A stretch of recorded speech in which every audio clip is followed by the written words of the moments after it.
but they have to live in the same trailer and eat lunch together when they want to beat each other's brains out. And somehow they make that work. It might be a little easier to make that work when you know that you both stand an equal chance of getting to the finals and that you really don't have to get real intense and uptight about it until the last round of the day. What really hurt Scott Jeffreyon personally last year is he won more races than Darrell Alderman. Alderman won the championship because when Scott did lose, he lost early. He didn't lose early here today. Dave Hutchins brings him in, Mike Sullivan the other car, the mainstays of the tiny little Wayne County Speed Shop and even tinier Fairfield, Illinois. This is it. Final round, pro stock, opening race of 95. Which driver will stage first? Near lane.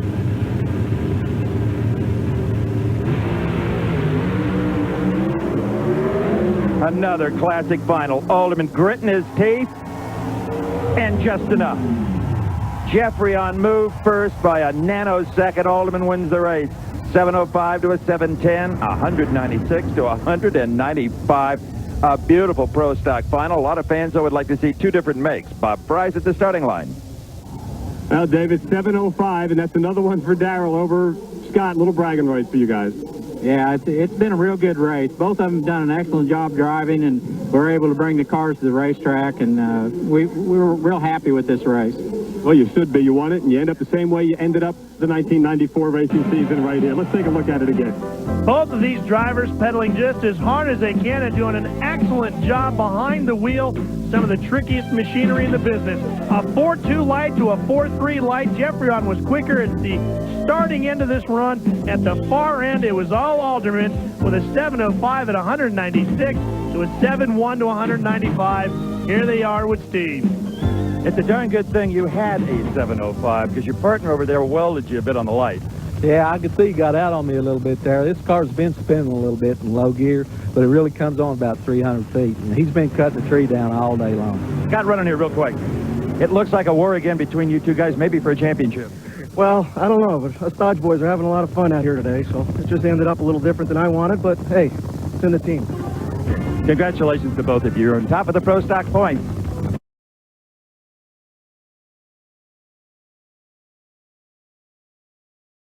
All right, Tony Yates with a hat on the hood saying, come on, Jim, get a good reaction time. Jim Yates is going for his second final round appearance and a win that would really solidify a lead in the Winston chase.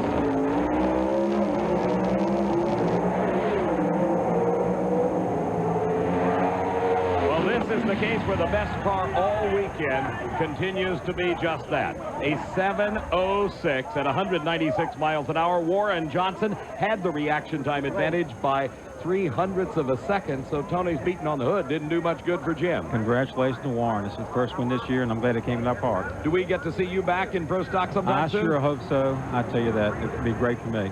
All right, you've sat inside the cockpit of one of these cars when you leave right here. Is there anything at all Jim Yates can do?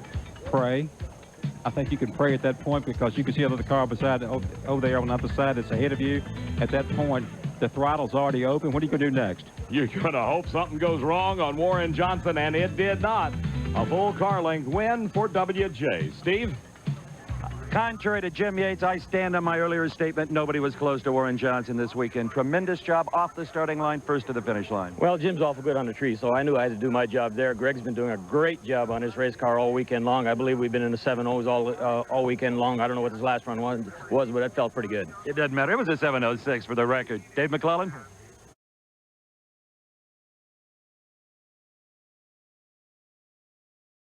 Capital in Kansas, the fans are seeing NHRA Championship drag racing at its very best. Time for the pro stock final. The Oldsmobile of Warren Johnson, the #1 qualifier, up against the Pontiac of Jim Yates in the near lane, the #2 qualifier. Yates looking for his first victory of the season, his 4th finals appearance. If he gets the win, he'll get the championship points lead. No advantage off the mark. Dead even. At the finish line by half a car length, though, it is Warren Johnson. 7:06 defeats a 7:12. I really expected the Yates car to run a little bit better than that, be a little closer to Warren than he was. Taking a look as they came off the line, almost identical reactions. The Firebird on the near side, that Olds Cutlass on the far side. Johnson then at mid-track, slightly pulling away. The 7:06 is good for the victory, and he keeps the points lead. He's happy. He's with Steve. Unlike Columbus, you weren't about to go to the starting line conservative. No, we were prepared for this one. I knew Jim was going to be awful tough in the final. He's had a string of good luck today. He shouldn't have even been here, but judged by what happened in the first round. But, you know, you got to take it the way it is. And your final shot is a 7:06. Nice one. Well, at least we won. That's the bottom line. And more Winston points.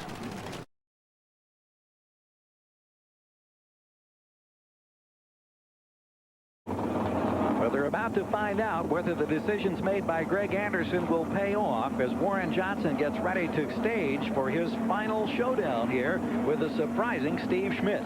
Warren Johnson has won one race this season. Steve Schmidt, none. He can make amends for that right now.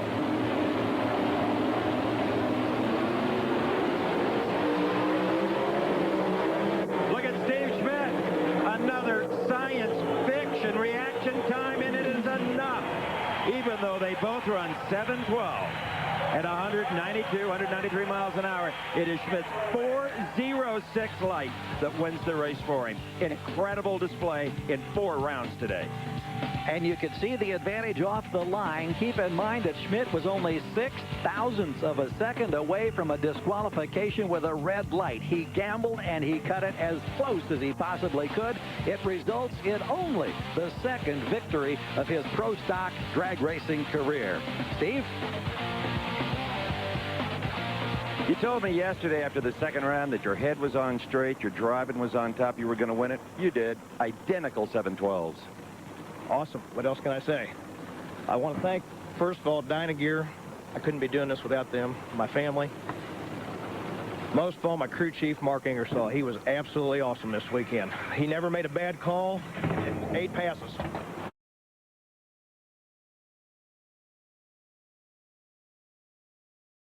A perfect light when we refer to it as a .400.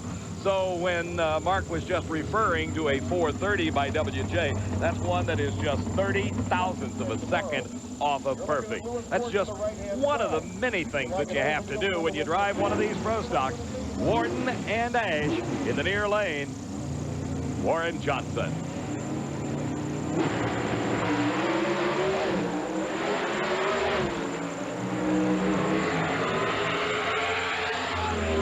Much closer than Warren Johnson would have expected.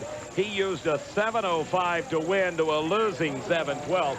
Neither driver cut a good light, so we won't even embarrass them by telling you how bad it really was. The only thing I can tell you, only about 100th of a second separated the two off the starting line, but they're not going to write home to mama and tell them, hey, we did really good at Indy on reaction times in the final round. Warren Johnson won this one again. Look at that performance, 7:05 at a speed of 197 miles an hour plus. It's cooling off out there, Mark. Sure is, Dave. The track's really coming around, and Warren really shows the horsepower there by his top-end speed. He outran Lewis by over 5 miles an hour, and you got to give it to the old professor. He's done it again. 4 consecutive years, Warren Johnson has won the U.S. Nationals, and what does his crew begin to do? Well, celebrate, of course. What else are you going to do if you win your 4th consecutive U.S. Nationals title in one of the toughest categories of them all, Pro Stock Eliminator? And just maybe, we might be able to see a smile on Warren Johnson's face. Steve? I see a sigh of relief more than a smile. I'll tell you, 4 in a row, this is absolutely unbelievable. U.S. Nationals, Indy, everything that it means more to us, GM Performance Parts, Oldsmobile, AC Rochester Products, Delco Battery, everybody involved that gets this car to the racetrack and gives us the opportunity to do this. 4 in a row, unbelievable. Congratulations, Professor. Bob?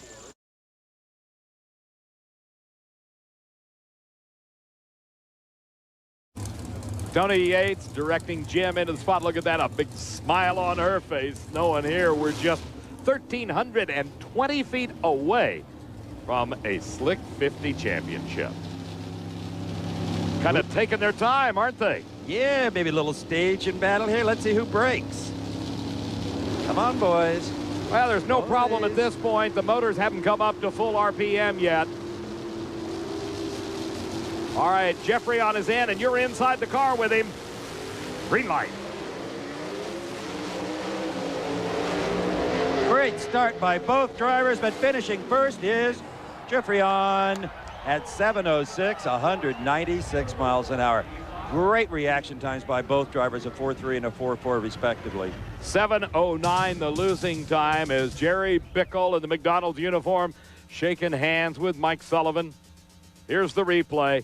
The slight advantage, and we're talking just a few thousandths of a second separating the two at the starting line. But this was the Dodge boys race, no question about it, as he stayed right in the center of the lane, as did Yates. And that's why you had a 7:06 and a 7:09 elapsed times respectively. If one of the Dodges doesn't get you, the other one will. Great job. Thanks a lot, Steve. This is for my wife, Amy, at home. If you think it's a job out here driving this Mopar Parts Dodge Avenger, try raising two under 3 years old. Believe me, I see what a real job is when I get home. Tell me about that race with Yates. Well, anytime you run Jim Yates, you know, heck, I mean, they got a heck of an owner behind them and everything else, and McDonald's behind them. You know, he was tough last year, and he's going to be plenty tough this year. You weren't darn sure you'd won. Well, I didn't look over. I was trying to stay focused today, you know. After Darrell went out in the second round, me and Darrell are having a lot of fun this year. We're pooling all our winnings, so, you know, he wanted me to win just as bad as I wanted to win, trust me. Separate checks, I guess, for the Dodge drivers. Huh? Well, we'll see how much they split it when one of them, if they can, wins the Winston title.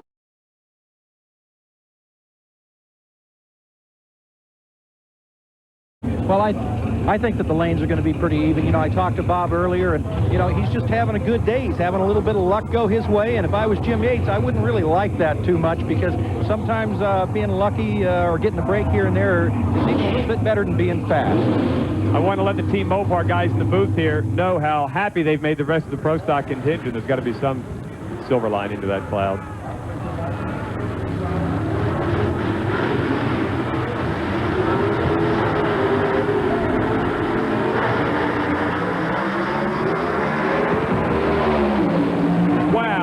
Glidden out in front.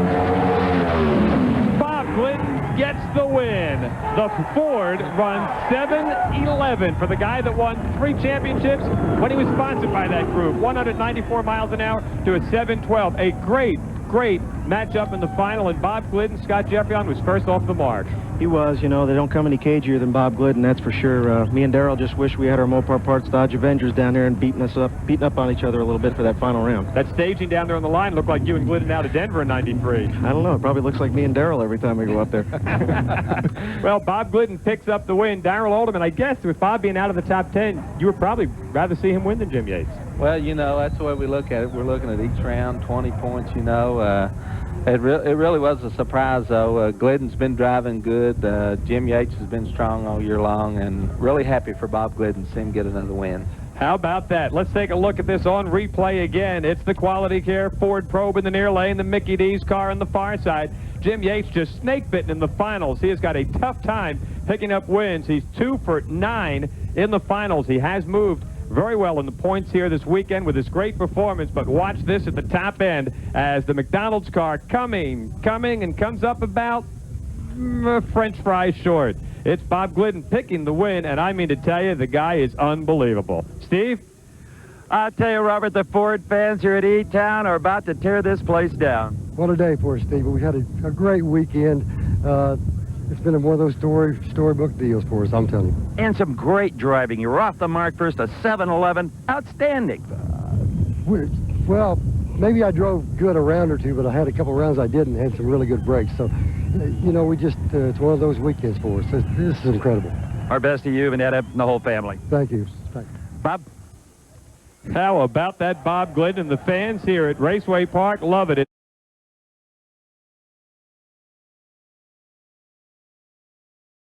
Here's Bob Glidden. He is trying to stop his opponent, Warren Johnson, from setting a career milestone. WJ going for his 50th career victory.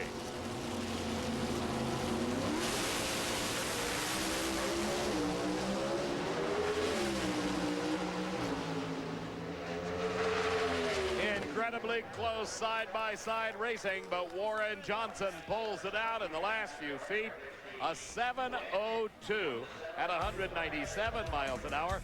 Glidden, as we see in replay, had a very slight advantage at the starting line. He tried to parlay that into a stopper, but it didn't work, as Warren Johnson's horsepower overcame the 7:05 by Glidden. So WJ at a 7:02, 197-mile-an-hour charge in the gasoline-burning Pro Stocker sets a new milestone. Ah, that was a fun race to watch. A couple of hundreds here or there? Well, I don't know how close. I didn't even look over where Bob was, but I knew Bob was awful hungry to win a race, and so was I. And I kind of think it's kind of a payback thing. I gave Bob his 50th win when I red lighted, and maybe it all works out in the end. This is your 50th, and you beat Jim Yates. That was important. Well, we got a little bit of lead on Winston Points Championship, but this is too early to predict anything. I'll guarantee we're going to all be scratching for every point we can get. And we'll be along for the ride. Thank you.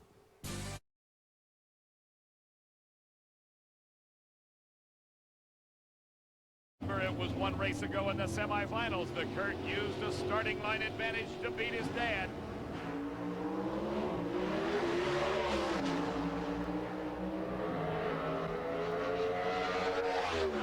And he did it again. Look at the reaction time. 4:23, 4:00 is perfect.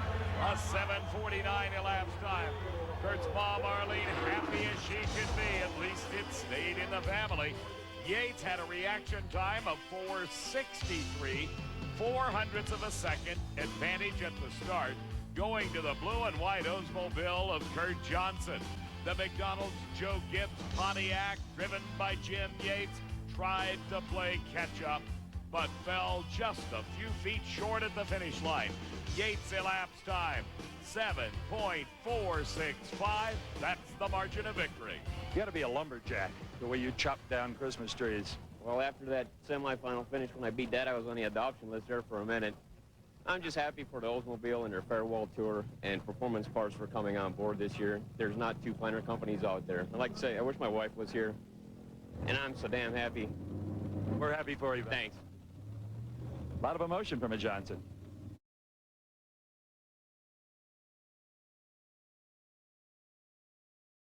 Jim Yates must always have the thought, will I ever run out of Johnsons? A week ago it was son Kurt. A round ago it was Kurt.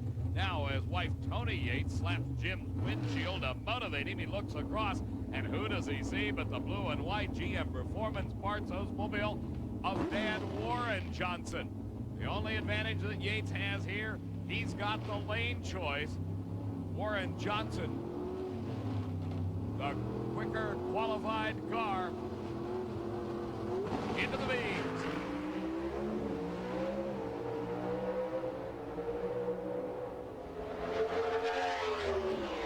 You have just seen one of the closest races of all time as Tony Yates gives a big hug to Jesse Golder, Jerry Bickle. Jim Yates wins his first Pro Stock title of the 95 season.